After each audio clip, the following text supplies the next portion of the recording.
Swastik comes from a sandhi of su, or well, plus asti, or being. The first set of 4 perpendicular arms are drawn clockwise from the outside in, and the center is representative of Brahm, all energies converging into a centrifugal force of our Creator. The first arm is from top to center and denotes dharma, or the duties instilled by eternal consciousness.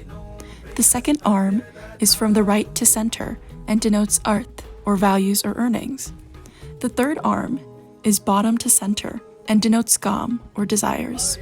And the fourth arm is left to center, and it denotes moksha, or liberation due to fulfillment.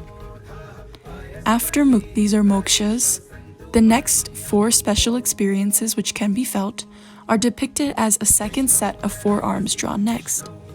First is sayuj, or oneness with eternal consciousness. Second is salokya, or oneness with omnipresence. Third is sarupya, or oneness with a beautiful creator.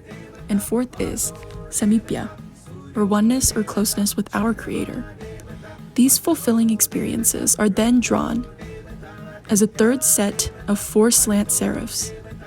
First is man, or mind. Second is buddhi, or intellect. Third is chit, or equilibrium. And fourth is ahankar, or ego. Lastly, the swastik is completed by bindus or dots to symbolize the alankar of life, representing first, prem, or love, second, shraddha, or belief, third, vishwas, or trust, and fourth, samarpan, or surrender. Swastik. Swastik.